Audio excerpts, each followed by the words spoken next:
Welcome back to Inside the Pride. I'm joined by head coach Dan Campbell.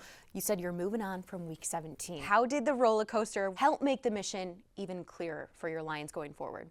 It's something we talked about early in the year, really before the year even started training camp, was how and you got to be able to overcome all these things, man. You got to be able to take it all as it comes, the highs, the lows. We can't feel sorry for ourselves. You can't point the finger at somebody else. Look, we just got to go to work, clean up what we can clean up. And we putting together 2 good games these last 2 weeks. Wanted to get the division. We put up a pretty good fight against Dallas. It wasn't good enough to get the win. But, man, we're there, and our psyche's right, and we got to do it again this week. You'll do it again against the Minnesota Vikings, second time in 3 weeks. Last time you faced them, held them to 17 rushing yards, so let's focus on the receiving game with Justin Jefferson. 141 yards last meeting. How do you make sure you can contain him in that pass game? There is a balance, and it's been this way now for a little while. Because we want to pressure, and when you pressure, you know, inevitably you're probably going to have a lot of one-on-ones. You don't get any help, you don't get doubled, and so you got to be able to hold on there. But we're saying the risk is worth the reward to get a hit on the quarterback or a turnover. Now, otherwise in coverage, you got to be able to double this guy. We're going to have to roll coverage on him, and even when that happens, you roll, you double. That means you got one-on-ones now and other places, and those guys have to win when we do that. And here you go. You can argue this is a form of being doubled, and he still makes a play here. So that's the issue, right? So he's tough. He's as good as they come outside. He's dynamic. They give him a chance to make a play. We got our hands full. Defensively, we know what Danielle Hunter is capable of. 15.5 sacks on the season.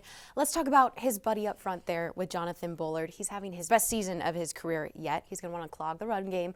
How do you make sure that you get past him? That's tough. This is a big man now. He's powerful. He's strong. He's disruptive. You know, he gets an edge. He's able to get under you, to lift you. He does things like this all the time in the run game, and this is where he's hard. And then look at Danielle setting the edge and then him getting penetration, and that's what makes it tough. But he is playing at a high level. He is a load, and they do a good job of making sure those matchups are over guys that they feel like this guy's a little too big and too powerful for you, and that's what they've done a good job. He's playing well. Coach, on the back end of that defense is safety Josh Metellus. He led all Vikings with 10 tackles in the last matchup. 4 forced fumbles on the season. Where can you stunt his production at Ford Field? This is a guy you got to have a hat on no matter what, because he's kind of this rover safety, then he plays true safety, then he plays kind of this linebacker, and there'll be times where he'll be pointed for the line to get him. And then there's times where he'll be a support player and the receivers have to block him. But it doesn't matter who's got him, somebody's got to block him, because he does stuff like this all the time. He's got a nose for the football. He's a run and hit guy. He's aware, he's crafty, he's smart. And there's a number of times where he's got his hands on the ball. They don't always come out, but more times than not, he's getting them out. So you got to bring your best, or he'll find a way to get it out. He's a damn good special teams player, too. I know your Lions will want to bring their best in the regular season finale at Ford Field. How do you balance, though, the fact that this is a Week 18 game against the Vikings? You guys are a lock in the playoffs. What does the balance look like with having the playoffs looming, but wanting to stay focused on the Vikings? Here's the thing. I don't care at what level you're in, where you're at. This is competition. And at the end of the day, honestly, it doesn't matter how you feel or what you think.